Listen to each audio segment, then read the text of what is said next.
学姐，谢谢你能给我这个机会，让我跟你当面解释。思思，我考虑过了，和解没有问题。但是我现在的律师不只代表我的个人立场，还要为影视方考虑。为了不影响这本小说的影视改编，他们要求你在道歉声明中承认自己不仅发布过污蔑我的长微博，也曾煽动水军攻击过我。我没有啊，学姐。啊，我也知道发这样的声明确实是挺难为人的。但影视制作公司的意思是和解不成就继续起诉。可是学姐，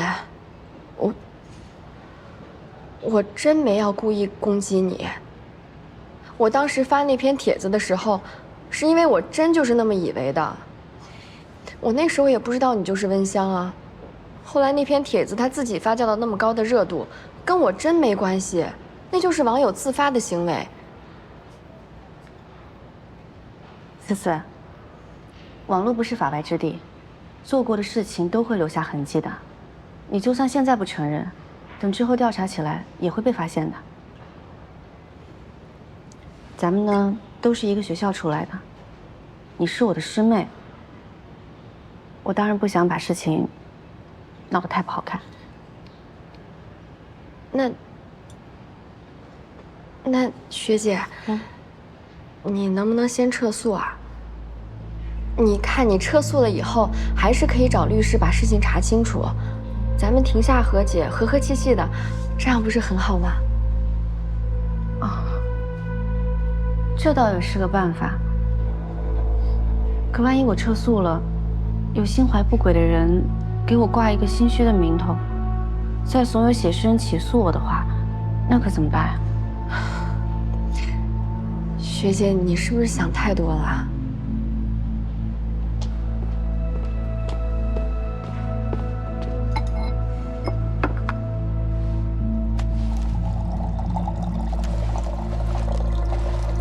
如果对话陷入僵局，可以跳脱出原本的思路，尝试换个话题带动他的情绪，让他放松警惕。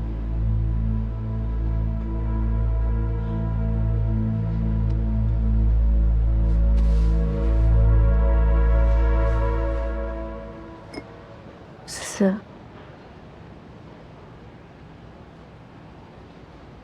其实我最近过得特别不好。我知道，以现在的这种情况，别说影视版权卖不出去了，再这样下去，网站跟我解约也是分分钟的事儿。怎么会呢，学姐？你可是网站的摇钱树。现在作者一茬接一茬，很快的。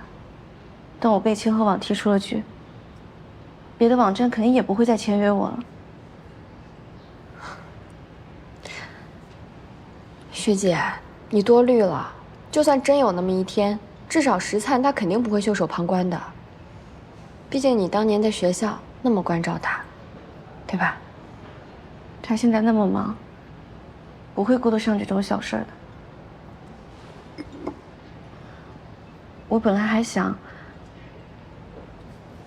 只要真的是你买的水军，有石灿这层关系在，至少我还可以求求你。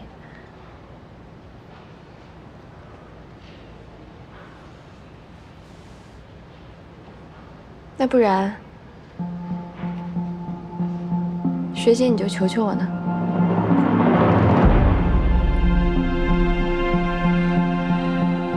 真的是你？你从一开始就知道温香是我？我说我不知道，你不也没信吗？你不是说，在大学的时候，是在杂志上看到我发表的文章才有的文学梦吗？你未免也把自己想得太伟大了吧？从那时候就开始抄了吧？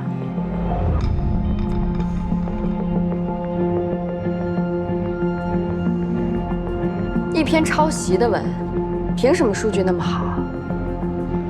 我就是想让大家看见真相，就是没想到，学姐你也太不堪一击了。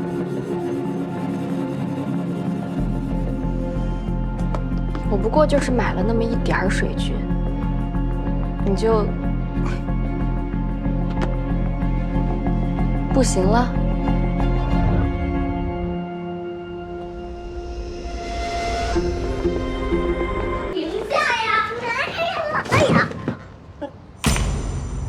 姐姐，对不起。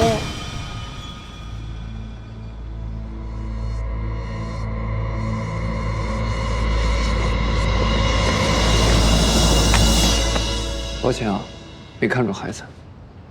没关系。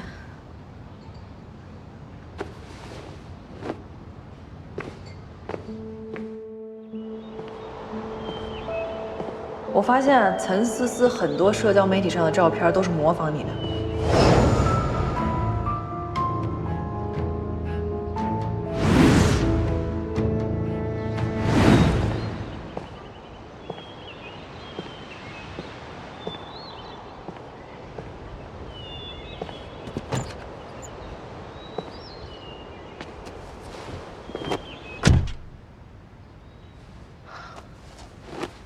刚刚在想什么？许律师，幸好你刚才眼疾手快，不然我差点就露馅了。表现还不错。我的演技，是不是能上8点档啊？够糊弄外行的。意思他是内行，那我这演技在他面前，郑辉，一会儿你送一下阮小姐，记得把录音备份给她留律。好。许律师，你不回律所吗？对，我要去机场了。你是现在就要飞回美国啊？嗯。那你这一次是专程为了我的案子飞回来的？在阮小姐眼里，我是这么闲的人吗？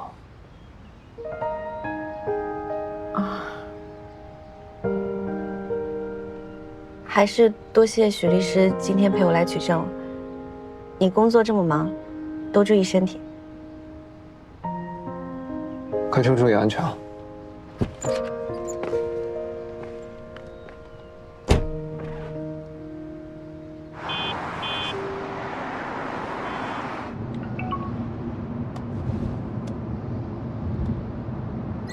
学姐，刚才是我情绪失控了，说了很多违心话。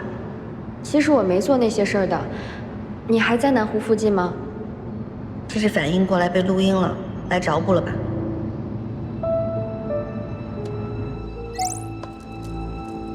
不方便，还是之后法庭见吧。